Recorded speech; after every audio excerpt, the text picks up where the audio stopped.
Grazie. Pochi giorni fa sono arrivata a Roma con un volo diretto da New York. Roma è la mia prima città, amore Italia. Chi sono stato studente nel 1970. 1970.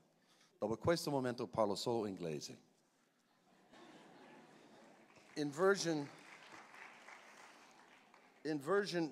is a project we worked on for 6 months. And I'm not going to show it really. This lecture is about something else. How do I change these?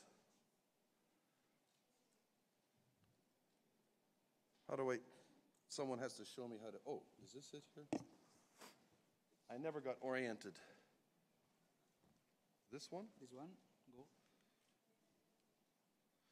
And it's a project which is really something that is a collaboration. Matteo, of course, the project architect here, Paolo Iacucci, Chris McVoy, Garrick Ambrose, all the PMAR people and Lecce people. We call them the Fratelli Pazzo because it was so difficult to do this because of the weight. You can see a little video outside. But the idea of inversion, first of all, it's made out of 21 million year old stone. But it's using the very latest technology that require no construction drawings sent directly from the computers in New York. It's an inversion in geometry. 3 pieces are the inversion of the other 3. It's an inversion as a return to Lecce, because this is a temporary installation. It will return to Lecce as a public space. It's an inversion in reflection in the water. And I think it's an inversion of the entire idea of the commercial atmosphere that we're in the middle of right now. This lecture is dedicated to Lebbeus Woods. And the title of this lecture was given actually by the people of Chengdu, a city of 10 million people, equivalent to Chicago.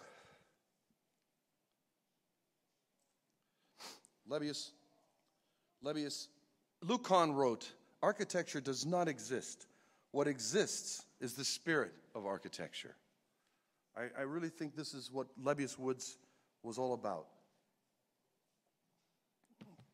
In 1986, he made a project for Einstein's tomb, a project that was actually made for pamphlet architecture.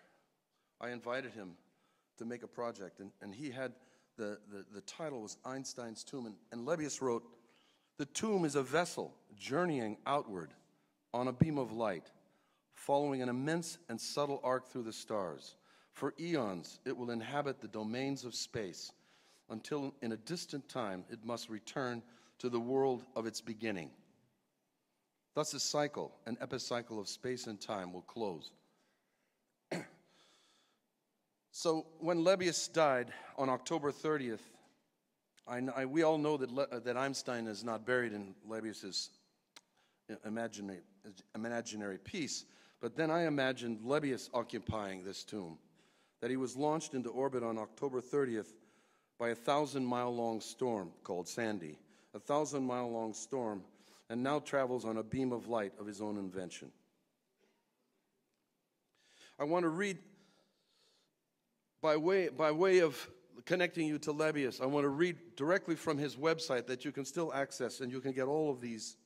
I want to read by way of resistance. "It seems to me, if architects really want to resist, then neither the idea nor the rhetoric of resistance has a place in it. Rather, they must create an independent idea of both architecture and the world. One looks for principles, but we are better off if we control them, not the other way around. Principles can become the tyrants foreclosing on our ability to learn. To learn when they do, they too must be resisted." And here is a series from Lebbeus's website. "Resist whatever seems inevitable. Resist people who seem invincible. Resist any idea that contains the word algorithm. Resist the impulse to draw blob shapes. Resist the desire to travel to Paris in the spring. Resist the desire to move to Los Angeles anytime. Resist the idea that architecture is a building. Resist the idea that architecture can save the world. Resist the hope that you'll get that big job. Resist getting jobs. Resist taking the path of least resistance. Resist the temptation to talk fast. Resist anyone who asks you to design only the visible part. Resist the idea that you need a client to make architecture. So in the spirit of Lebbeus, this talk was put together, by the way, it's being modified here tonight, but in the spirit of Lebbeus, I would like to show a few of projects that I made without clients. By the way, my first exhibition was in Rome, and Paolo Iacucci curated it, and it was at Francesco Moschini's gallery. He still has a gallery, I think. Anyway, this was the first project made in 1977 called Bronx Gymnasium Bridge. Of course, there's no client. And the idea really is to make a way out of the South Bronx that you can box and fight your way out. It's a kind of gymnasium that you go to work in to work out. And it's a bridge, and it's composed of bridges over bridges. So there's a series of 4 bridges that bridge over each other. And there's a turn bridge section that opens to allow boats to pass. A second project without a client was Bridge of Houses. I was obsessed with bridges. Everything had to be a bridge. This was pamphlet architecture number 7, I think. And Bridge of Houses was for the disused High Line in New York, the elevated rail. This was the first project.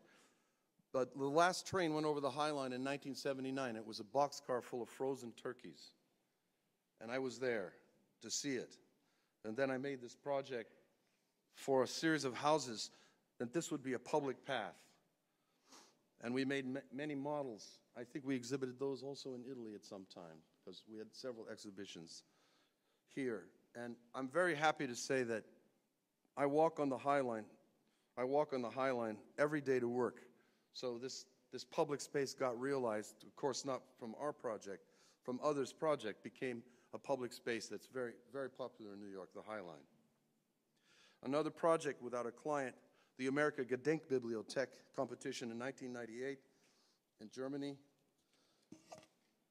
This was a project where I think 12 young American architects were invited. The original building was built in 1950, and it was a building that was built right after the airlift over the situation in Germany. And German architects were made for the competition with American money. And this was the reverse, and that was American architects and German money. We won the competition with a concept of a browsing circuit that connected all parts, and the circuit was actually inscribed in the curtain wall.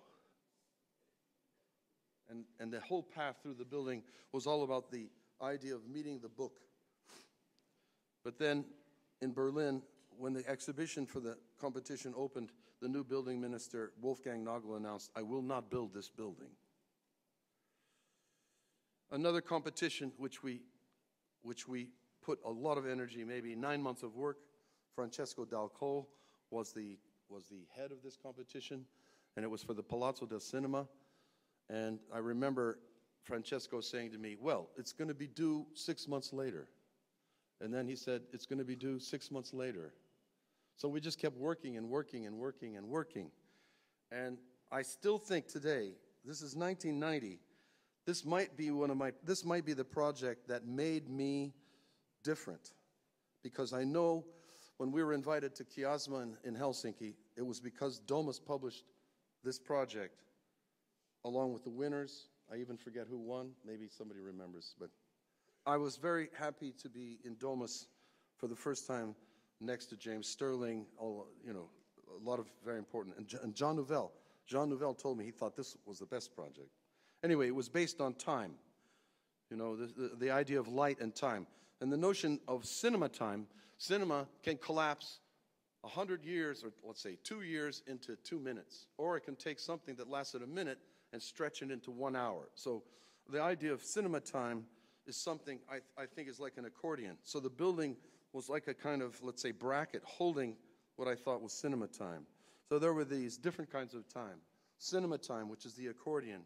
Diaphanous time, which is the water reflected from below the lagoon. Absolute time, which was a slice of light measured. So this notion of time and light is deeply buried into the core of this. Ah, perfect. Perfect. Ah. Mi piace.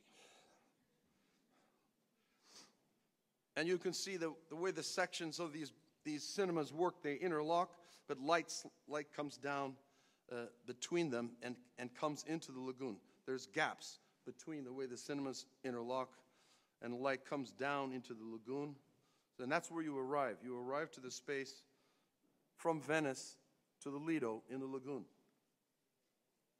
So the sense of arrival would be very dramatic. And the idea of absolute time then is measured with a slice in this a kind of cubic pantheon. And as the season changes or the hour changes, the light is always different. Last year we published with Lars Muller a book called Color, Light, and Time.